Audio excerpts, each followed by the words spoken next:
Disfunções sexuais, Antônio Carvalho, do livro Psicoterapias Cognitivo-Comportamentais, um diálogo com a psiquiatria, capítulo 31, página 509. Narração Abinazoli, @nazoli.psi.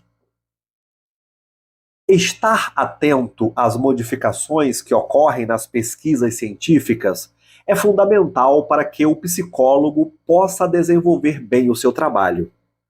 Com relação à pesquisa sexual, estar atento a isso é evitar que se reproduza um comportamento em que o interesse está não realmente na saúde do paciente, e sim por trás destas pesquisas. Então, cabe ao profissional que se propõe a trabalhar com sexualidade uma atenção especial neste tópico. Deve-se perceber a plasticidade do comportamento sexual e saber que esta área é fortemente afetada por pressupostos ideológicos e políticos. Podemos dividir o estudo da sexualidade em três grandes momentos, denominados de primeira, segunda e terceira sexologia. A primeira sexologia dedicava-se a estudar o sexo não convencional, denominado perversões sexuais. Tinha um caráter higienista e associava a patologia sexual a perigos sociais. Era a época das perversões sexuais, que incluíam a homossexualidade e a masturbação, consideradas desvios sexuais. A ciência sexual do século XIX também se interessava pelas doenças venéreas, como prostituição, e pelas questões da eugenia. A segunda sexualidade, teve o seu apogeu nos trabalhos de Masters e Johnson, 1966, que instituiu o conceito de disfunção, atualmente transtorno, em que o normal seria um ciclo sexual em quatro fases bem distintas: excitação, platô, orgasmo e resolução. Excitação, quando se iniciam as sensações sexuais. Platô, o organismo estabiliza-se excitado. Orgasmo é a descarga das tensões acumuladas. E resolução, quando o organismo volta à fase de repouso.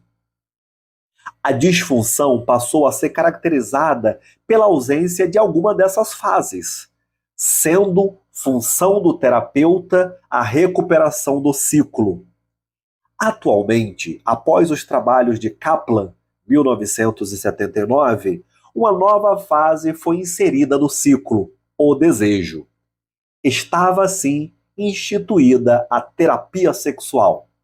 Todavia, este novo modelo aproximou-se a ciência do sexo a uma medicina de resultados, em que se busca melhorar o desempenho sexual, abrindo então espaço para intervenções cirúrgicas, prescrições de terapias e vendas de medicamentos. Surge aí então a terceira sexologia, que tem como marcador o lançamento no mercado mundial do sildenafil, no ano de 1988. 1998. Estamos no começo desta terceira sexologia. E o terapeuta sexual precisa estar atento para um crescente movimento de medicalização da sexualidade humana que tende a simplificar e banalizar o sexo. Observamos uma excessiva patologização dos problemas sexuais e uma desvalorização das investigações etiológicas e, mais do que nunca, a tendência de se submeter um paciente com uma queixa psicogênica a uma terapia oral como primeira opção do tratamento. Uma verdadeira revolução ocorreu nos últimos anos, quando o tratamento da disfunção sexual adquiriu uma enorme visibilidade e observou-se uma grande quantidade de estudos sobre o tema. Podemos dizer que hoje a disfunção erétil é reconhecida como algo grave e que precisa ser tratado. Ninguém discorda de que a boa funcionalidade sexual é peça-chave na qualidade de vida dos casais. Mas o que vem a ser uma boa funcionalidade sexual? O senso comum diria que é ter uma boa ereção e um bom controle ejaculatório para os homens e múltiplos orgasmos para as mulheres. Mas a busca por estes objetivos está no cerne dos transtornos sexuais. O prazer ficou em segundo plano, atrelado à necessidade de ereção ou orgasmo. Este novo paradigma sexual do final do século XX e início do século XXI se mostrou muito lucrativo para as indústrias farmacêuticas, grande patrocinadora das pesquisas sexuais. A partir do momento em que se materializa o prazer em resposta erétil e controle ejaculatório, consegue-se vender a cura destes através de medicamentos. Talvez isso explique o sucesso mundial da venda de drogas para ereção. Diante de uma ideologia que multiplica incapacidades e vende soluções, é natural encontrar homens muito insatisfeitos com a sua performance sexual, que buscam na medicação oral uma solução rápida e simplicista para suas queixas nesta esfera e que, como consequência, se tornam dependentes desta medicação cada vez mais jovens. Paradoxalmente, apesar de tanta pesquisa na esfera do sexo masculino nos últimos anos, nunca o homem sofreu tanto por queixas sexuais como agora. O homem virou presa fácil deste sistema. Observa-se que, a partir do lançamento do Viagra em 1998, o foco das pesquisas virou-se então para as mulheres. A busca de uma medicação similar ao Viagra para elas trouxe à tona uma enxurrada de pesquisas sobre a sexualidade feminina e aqueceu a discussão sobre o prazer sexual da mulher. Seguindo a mesma lógica de descobrir dificuldades para vender soluções, as pesquisas patrocinadas pelos grandes grupos que legalmente comercializam drogas esbarram em questões fisiológicas da sexualidade feminina.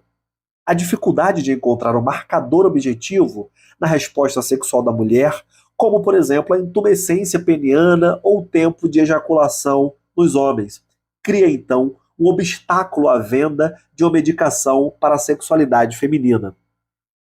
Contudo, a ideia a que existe algo melhor a ser encontrado no sexo para a mulher continua a ser vendida cada vez mais intensamente pela mídia. Sendo assim, aumenta potencialmente o número de mulheres insatisfeitas com a sua resposta sexual neste início de sexo.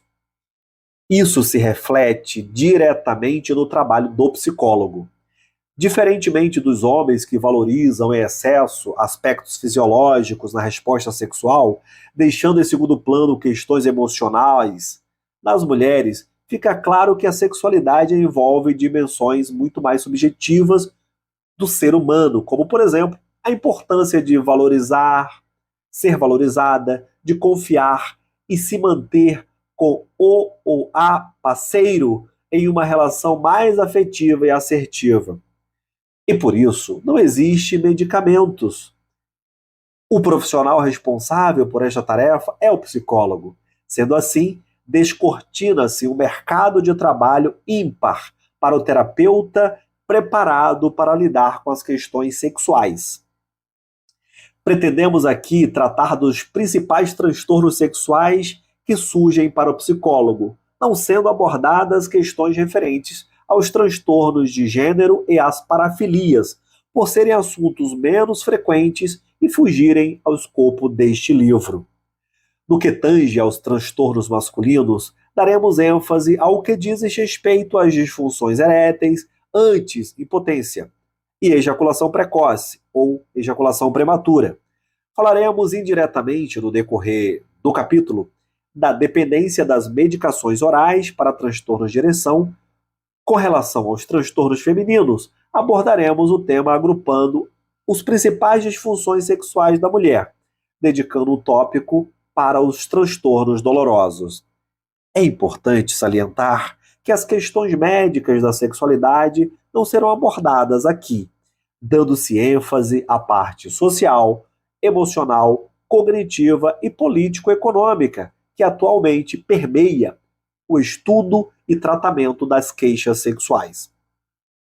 Frisamos que a queixa sexual sempre será do casal, e por mais que seja a abordagem do tratamento, questões relacionadas à comunicação interpessoal, bem como a assertividade, não podem ser esquecidas na terapia sexual pelo psicólogo. Apesar de a terapia sexual ser eminentemente do casal, programas de tratamento individuais também apresentam bons níveis de eficácia, desde que o cliente tenha uma vida sexual regular durante o tratamento.